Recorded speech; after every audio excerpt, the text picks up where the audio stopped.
think we're ready to start.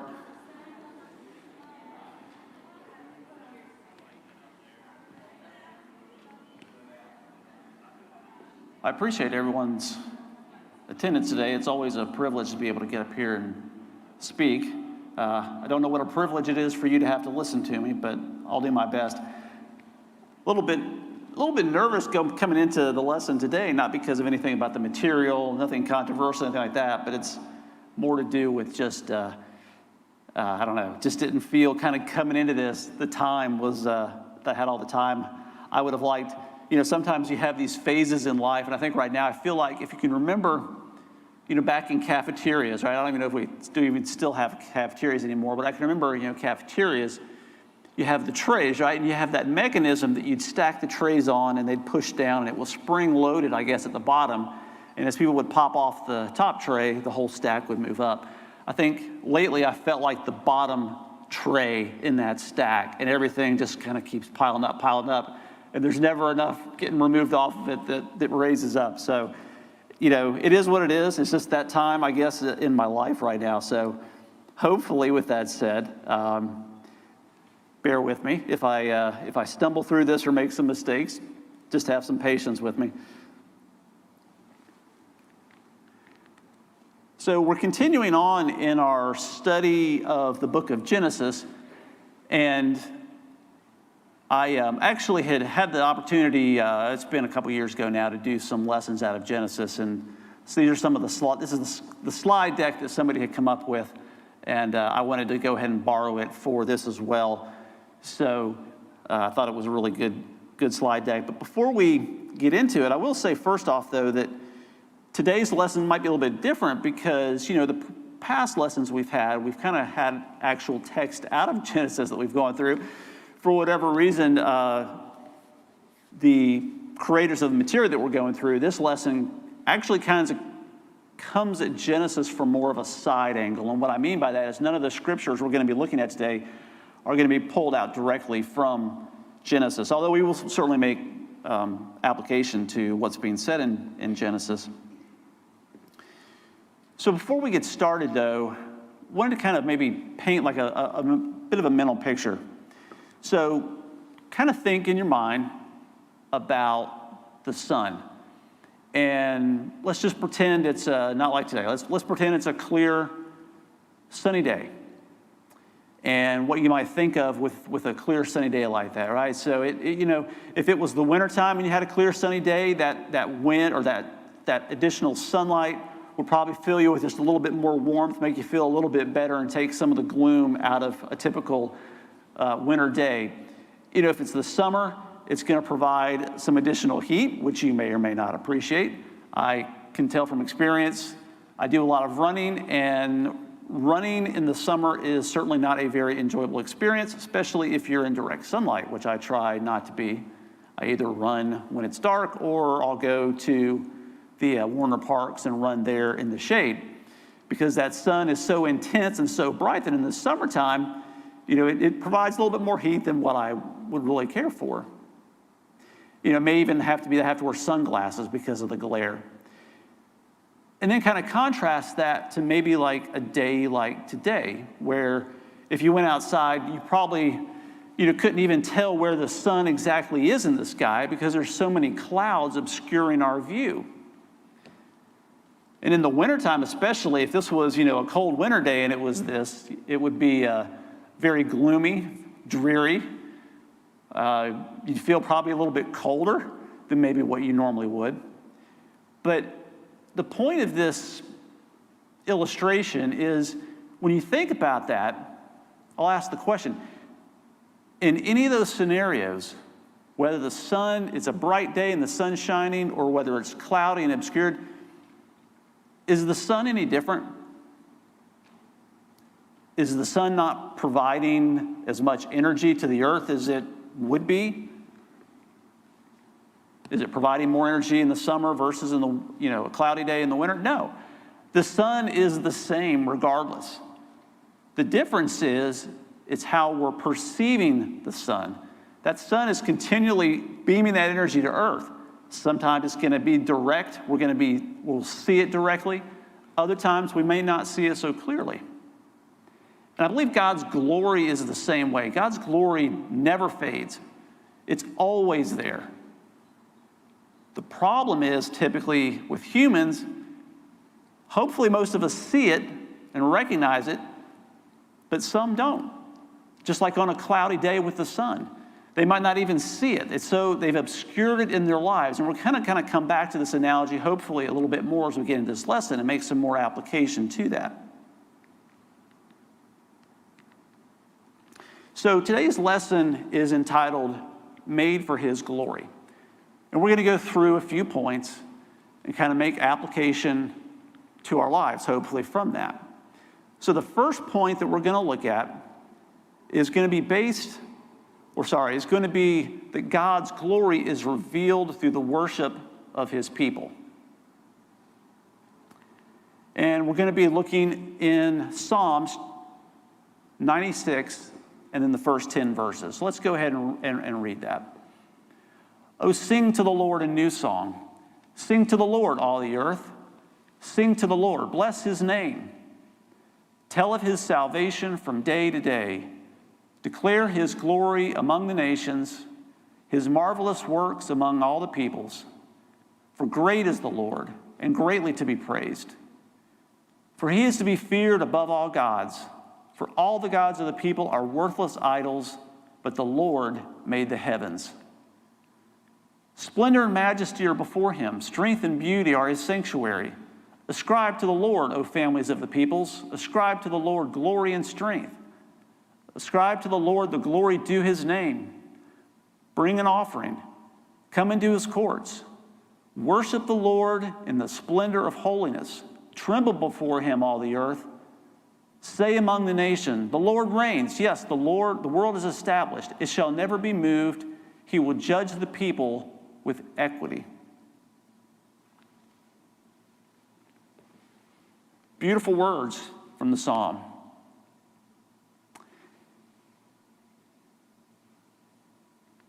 So to start with, I'm going to ask some questions.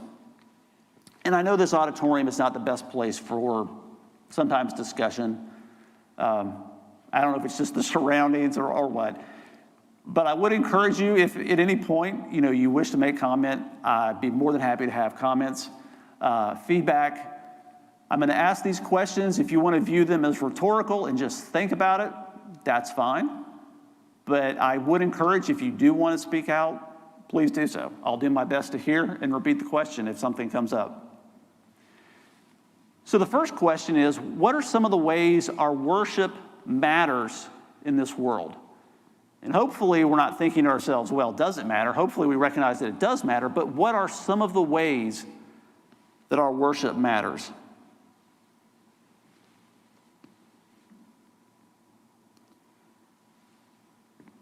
Well, to me, I'm going to go through some.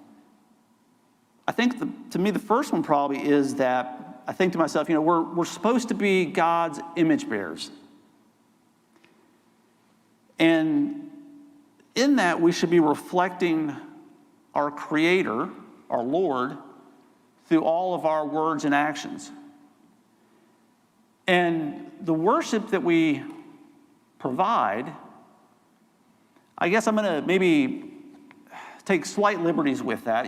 So not just necessarily what we do here on a Sunday morning inside this building, but worship, I'll expand that definition to be even how we are living our lives out in the world. I think that might be more helpful or instructive as we go through this.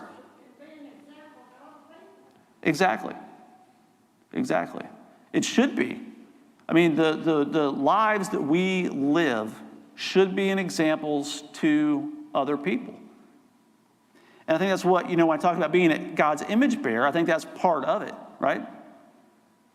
We want to bear that image of God out to the world. And I think that's one reason why worship does matter to the world. I think we also, along with that, we show our priorities, right? And Ryan preached, on this morning about, about priorities, so to speak, right?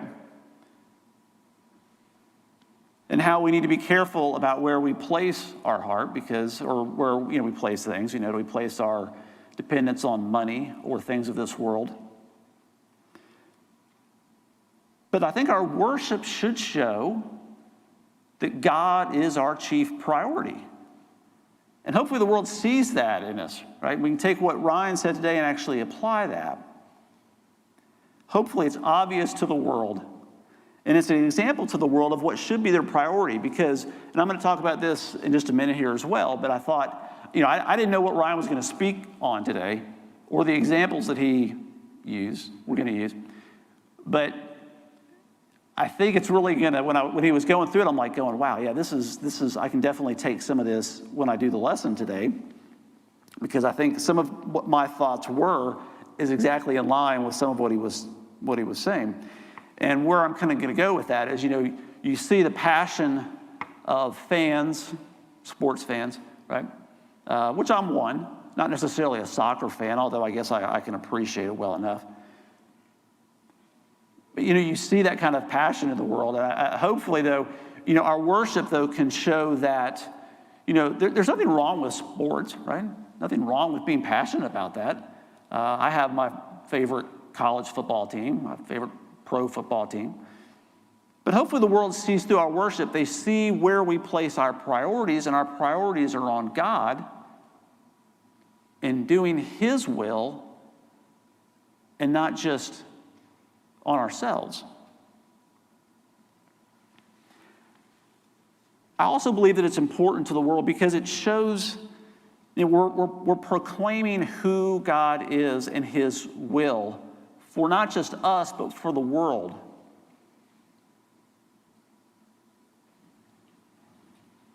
And hopefully, I think worship shows that to the world that hopefully the worship satisfies us as well. Obviously it's there to please God, but I think in a manner of speaking, it's also the way we're made. I think God knows this, that it also satisfies our heart. And hopefully that's something that the world's gonna see is that, wow, I see these people out there, they're worshiping, living their lives, whatever it is, and that, yes, that's doing God's will, but it's also satisfying as well a hole within us that I think God designed. I think God, has us worship not just for His sake, although I think that's primarily it, but I think there also is a part of us that satisfies a deep inner part of our soul.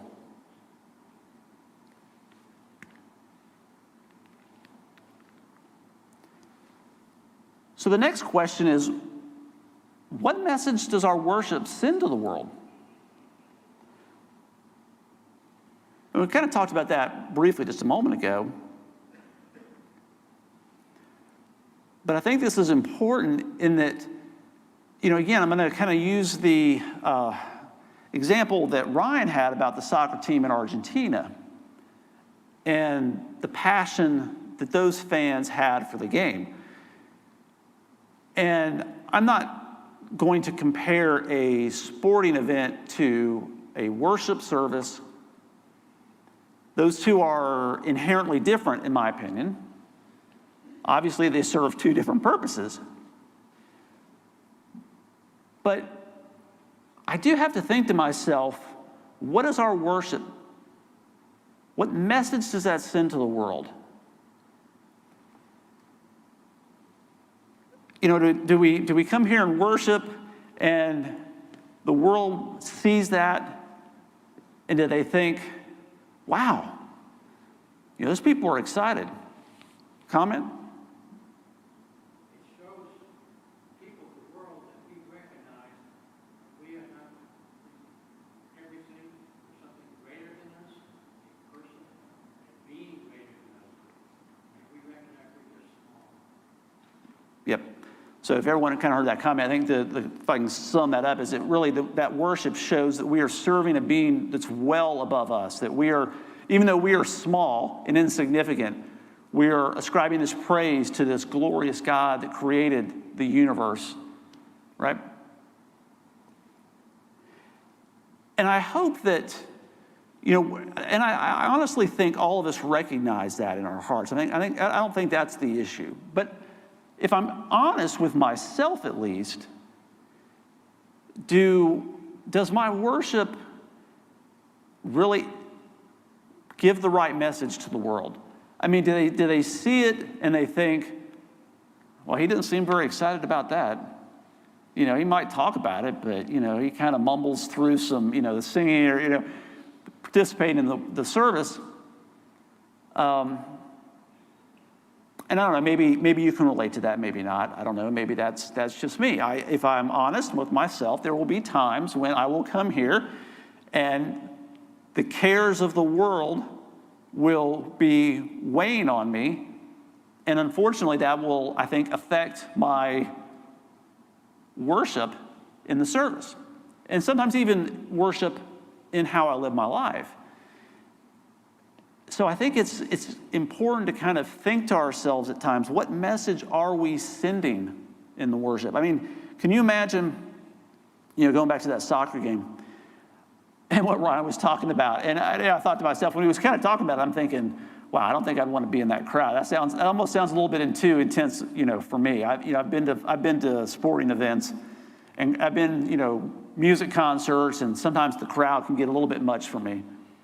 But that environment that he was referring to, I just thought, ooh, having to have crowd control and officers, mounted officers to control the crowd that are funneling in through one entrance to a stadium, and just the intensity of that fan where they won't let you have any colors from the opposing team.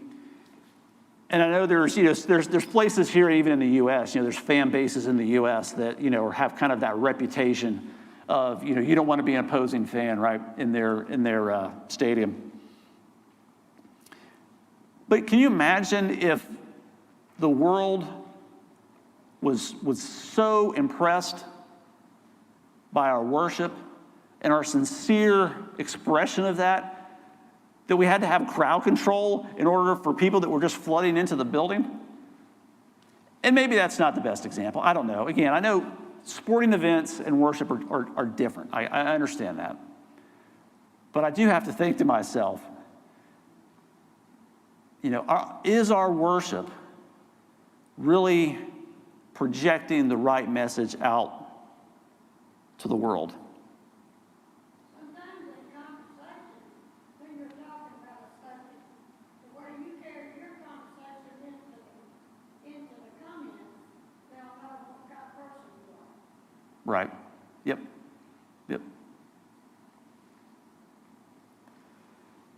I mean, of all the people of this world that I think should be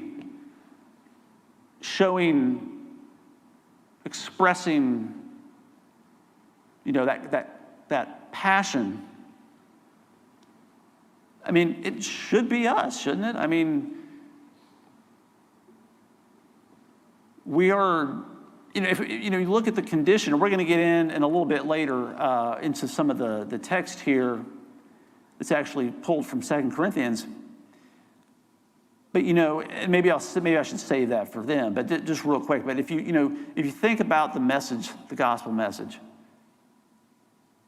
you would think, and again, I think that intellectually we get this, right? How fortunate we are and how wonderful that message is. But I do wonder at times, and I may be speaking to myself more than anybody here, is does that beam out from us? Or do we just kind of muddle through life and we're just kind of, I'm, got to go to my job, I got to go do this, I got to take care of all this, and we just kind of muddle through it. And honestly, somebody would look at us and not have any recognition that maybe we're different.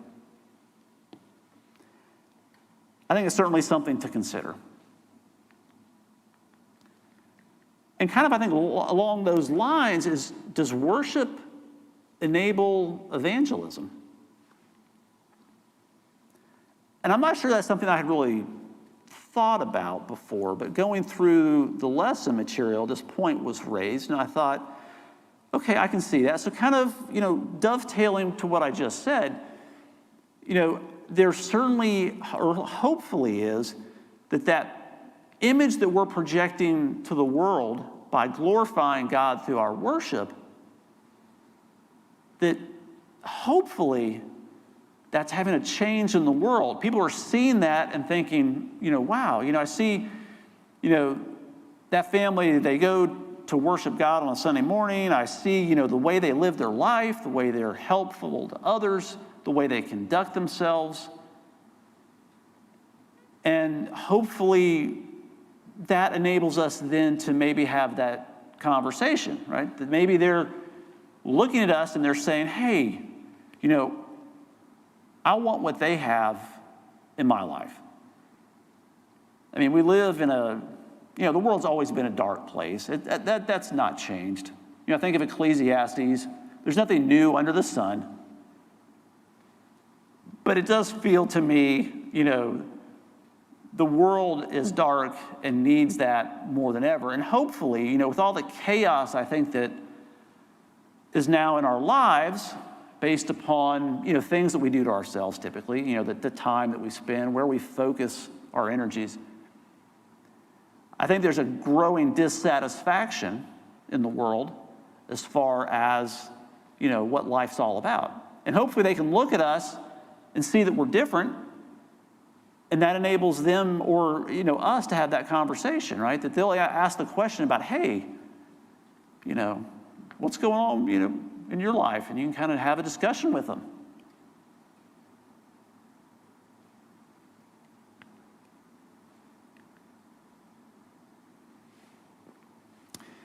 So the next topic we're going to talk about in relation to how God's glory is revealed is it's revealed through the testimony of his creation. And we're going to continuing to read in Psalm 96. Let the heavens be glad, let the earth rejoice. Let the sea roar and all that fills it. Let the field exult and everything in it. Then shall all the trees of the forest sing for joy before the Lord, for he comes to judge the earth. He will judge the world in righteousness and the people in his faithfulness. And when I was going through the material this morning and the different topics, this is one that probably, I don't know, I guess I latched on the most. I guess maybe it's easier for me personally to latch onto this, and you might be as well. But when we talk about God's creation glorifying him, I mean, to me, that's just something that I see, it's just so obvious to me. I mean, I can't see how anybody would not recognize that. And it obviously inspires me and makes me, I think, something I have, I guess, passionate about. So, if you look at God's creation, what I think is interesting is, I think that's revealed, or that glory that comes from that creation is really revealed in a number of different ways. And I'll touch on that a bit in a minute here about some of those different ways. But I don't know if we ever stopped to think about that and thought, well, why would that, or what does that say about God? That there's these many different ways that glory is revealed through his creation. And some of the things I thought of was, I think it shows God's creativity. His depth, his wisdom that's beyond any comprehension that we could have. It's just kind of we're catching a glimpse of that in all the ways that creation or his creation glorifies him. I think it speaks to God as personal. I think he recognizes, he does recognize that, we all have unique qualities about us. Now, humans are, to me, 99% the same. Just ballparking number there. Between whether it's men and women, whatever it is, there are differences. But I think sometimes we exaggerate those differences, and at the heart, we're all the same. But there are differences, and I think all of us have different ways in which things maybe inspire us, move us to praise, to worship God. And I think that shows that God is personal, that he understands that. And it's not just, one size fits all. That there are all sorts of ways that we can get from creation, we can see that glory of God. Matter of fact, in Psalms 19, it says, "The heavens declare the glory of God, and the sky proclaims his handiwork." So, along with that, what is God's creation, or how does God's creation speak to you? Or what parts of creation, maybe I should say, speak to you?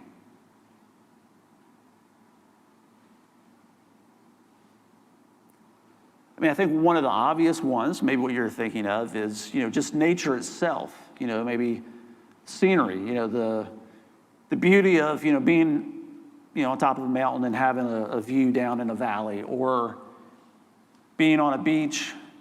To me, especially, I grew up in Florida, and, to me, always that, they call it sometimes, I think, the golden hour, right? That hour right before sunset. And, being on the beach, when you have that sunset, it's a beautiful time on the beach. I think, some people might, have or think of, especially if you have a medical background, you might think, well, what impresses you about God's creation or glorifies God is maybe just the human body and just the amazing ways in which that is designed by God to work and to operate.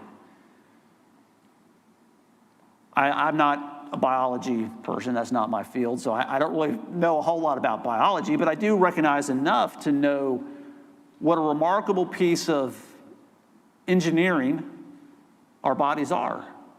And I think that speaks to God's glory. And even along with that, just think about, the ability of mankind to procreate and have children. And that glory, I think most of us that are parents can probably, allude to or speak to. Now, maybe we don't always feel that way with our kids, especially when they're younger and they're acting up. But I think, in hindsight, and mine are fairly grown now, I can kind of look back at that and go, what a remarkable thing children are. We saw today the picture of, I think, those two newborns. And, I can't look at that, as I get older, I think I get more emotional, but I can't look at that and not just, have that feeling of, wanting to glorify God for that, that wonderful child, that birth, that, new person now entering into the world. It could be something like, maybe plants and animals. Maybe you're a botanist. Maybe that's something that speaks to you. And I think of, I think there's a class, as a matter of fact, downstairs that I assume maybe it's Greg Nordstrom and Bruce Super or going over. It kind of goes along with this. And I think even Merle has a video from some of the photos, the very first lesson we had, some of the photos that Bruce had taken. And certainly, looking around at plants and nature it's an amazing thing. I spend, quite a bit of time out, especially in the summertime, training for a fall trail marathon. So I spend a lot of time out at the Warner Parks during the summertime training for that. And, I was out there yesterday, getting quite wet, unfortunately. But, seeing all the plant life, the goldenrod is now starting to bloom as we get into fall. I happen to have like 4 or 5 deer that I saw at the top of the steps looking down over Belmead Boulevard. And they seemed completely content, to have me just walk by within, not too many feet from them. And they were just, happy to just sit there and, have their lunch, not mind me too much.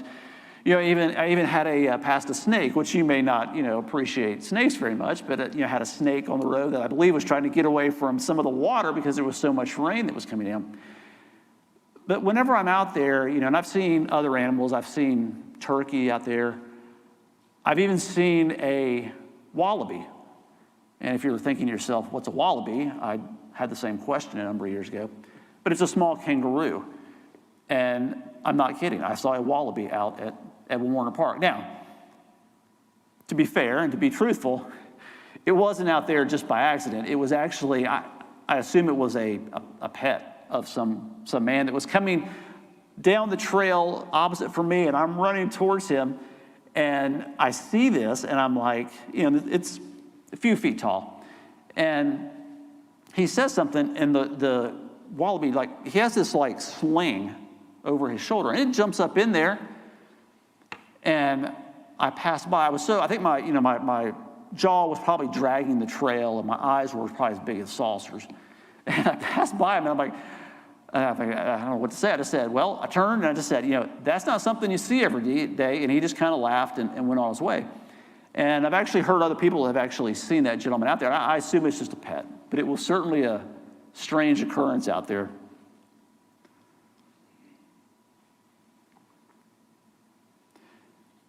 But for me, I think what shows God's glory in creation, what speaks to me the most, is I grew up from a young age being fascinated with stars and the planets and astronomy and the cosmos. And I still have that, I think, a little bit of that boy in me that still gets, amazed by those things. When I go out, maybe I go for a run on a clear, dark night, and you can see every star, you see shooting stars, you see all of this, planets. And for me personally, that's always been something that when I look at, I just can't help but be amazed at God and his creation and just give him glory for what he's capable of.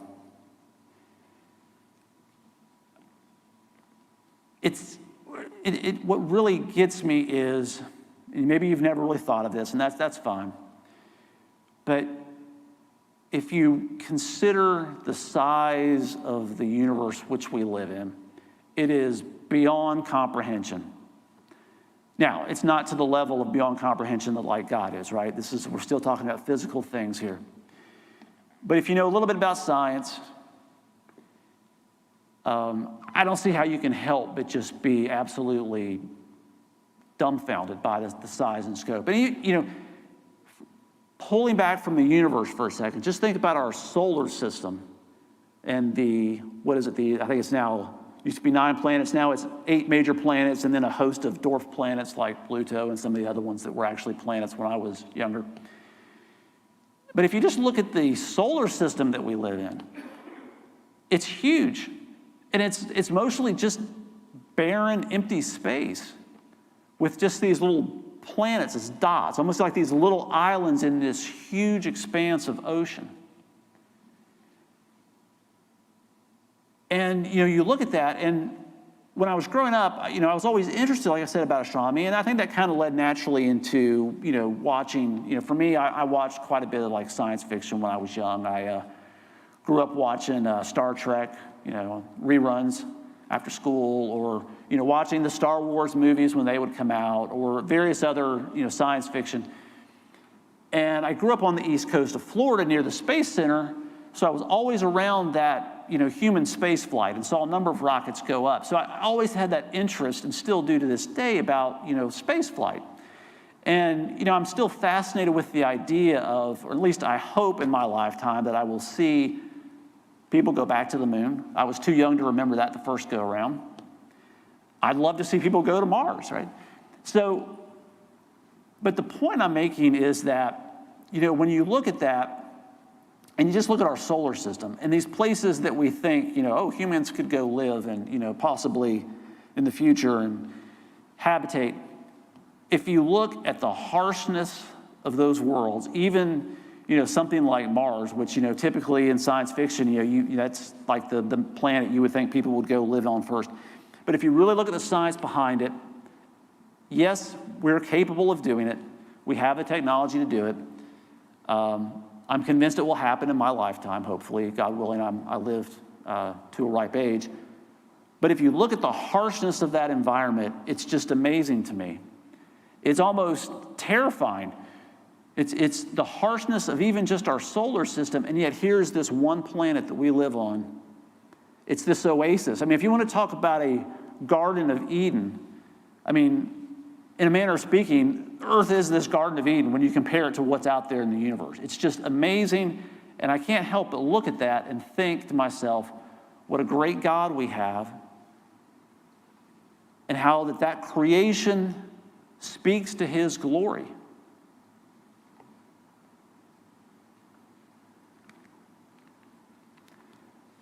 But I think along with that, when I was going through this material, what kind of occurred to me, and this wasn't in there, but I thought of it is, talking about giving glory, but it's what about man's creativity? And what I mean by that real quickly is, I think we as humans have been given this unique ability from our Creator to be creative ourselves. Now that is nothing compared to what God's creativity is. But I think all of us have that in us. And I think how that shows God's glories. And specifically, I think about how humankind, and this can be used for good and bad, I recognize it.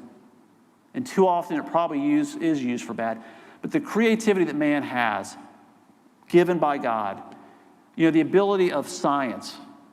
I've always been fascinated with science, especially had a little bit more appreciation for it during a pandemic where we have, God has given us brains that can explore how things work, how we can come up with vaccines for a virus, a pandemic, how we can come up with treatments for people that have already been infected, how we can cure some of the diseases that in the past were just a scourge to humanity, how our lifespan has been greatly increased over the last few centuries, just understanding simple things like proper hygiene and disposal of waste. But what about even things like art? Man's creativity when it comes to art or music or literature.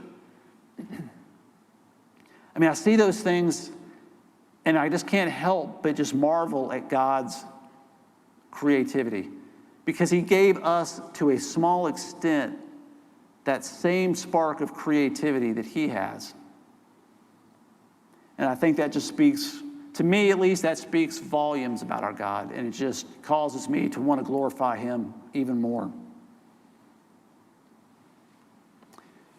But I think there's also kind of when we talk about God's creation, I think there's an interesting passage in Romans. And you're probably familiar with Romans, first chapter of Romans, and maybe where I'm going to go with this. But if we read from Romans 1, starting in verse 18, going through 20, I think there's this really interesting passage that Paul records. For the wrath of God is revealed from heaven against all ungodliness and unrighteousness of men, who by their unrighteousness suppress the truth. For what can be known about God is plain to them, because God has shown it to them. For his invisible attributes, namely his eternal power, divine nature, having been clearly perceived ever since the creation of the world in the things that he has made, so they are without excuse.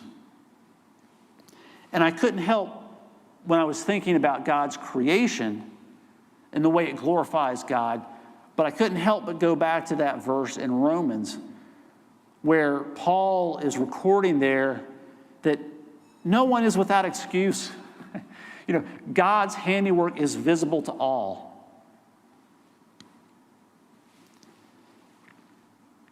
And unfortunately, based on time, I might have to move through the last point a little bit more quickly than what I would have liked, but probably more importantly, God's glory is revealed through the proclamation of his Son. And we're going to read from 2 Corinthians here. Therefore, having this ministry by the mercy of God, we do not lose heart, but we have renounced disgraceful, underhanded ways. We refuse to practice cunning or to tamper with God's word. but by the open statement of the truth, we would commend ourselves to everyone's conscience in the sight of God. And even if our gospel is veiled to those who are perishing, remember that analogy we used at the very first of this about the sun being obscured by clouds. In their case, the God of this world has blinded their minds of the unbelievers to keep them from seeing the light of the gospel of the glory of Christ, and who is the image of God. For what we proclaim is not of ourselves, but Jesus Christ as Lord, with ourselves as our servant for Jesus' sake. For God, who said, "Let light shine out of darkness," has shone in our hearts to give the light of knowledge of the glory of God in the face of Jesus Christ. And I think, if we want to talk about anything that glorifies God, I mean, how can we not look at the gospel and Jesus as the penultimate, the ultimate way in which that glory is shown? And I think along with that is the question here I have on the screen is what ways we can detract from that glory. As I think it's very, very important that we make sure that we are not detracting from that glory, but that we are truly shining that light. As it was recorded there about, light out of the darkness. And I think I'm going to, unfortunately, I had to go through that last part much too quick, which is something that we could really spend, a whole quarter on easily, right? But I think maybe to kind of wrap this up and maybe kind of show that final point, I would say this. Let's kind of go back maybe to that analogy we had of the sun and the clouds and the light from the sun. And I would maybe ask this question. Let's compare for a moment the sun and the moon. And, I've been out on a clear night, and you have maybe the full moon out there. And I mean, sometimes it seems like it's bright enough to read by. I mean, it's so light. I mean, you'll have shadows even, right, cast because of the moonlight. But if I ask, what's the difference between the sun and the moon, or the light from the sun or the moon? I don't know if anything would occur, to you, if you've really ever thought about that. I mean, certainly the intensity, as I mentioned, is different, right? I mean, I don't have to go out and wear sunglasses because of the moonlight, or it doesn't, in the summertime, if I'm out running at night, the moonlight's not going to, get me overheated. I'm out there sweating going, oh, that moonlight's just too intense. I need to find some shade. It's not the intensity, but there's a fundamental difference between the two. And here's the difference. The sun generates its light. The sun is a huge, massive, hot ball of gas. All sorts of nuclear fusions going on there, getting into the science, right? And it's causing this great glow, this light that warms and heats the earth. But it's generating that itself. How does the moon give off light? It doesn't generate its own light. It's simply a reflector of the sun. So to kind of close this out, I would say, in some ways, I kind of, maybe not the best analogy, but I'll go with it anyway, is in some ways, I think that's what our lives should be, is that moon, right? We're not the ones that are creating the light. That light being God's glory and his son's glory. We're just merely reflectors of that light. But that light is important nonetheless. On a dark night, if the difference between when the moon's not out and when the full moon is out at night can make a huge difference. I can run at night with a full moon and I can see everything in front of me. I can see a skunk going by the road and make sure I stay clear away. On a dark, moonless night, I might not. I might stumble. I'm not going to see my way. And I think it's important for us to be that light, that moonlight that, again, it's not from us. We're just reflecting that light. We're reflecting the light of God's glory into this dark world that is in so much need of it right now. I thank you for your attention this morning and hope you have a blessed week.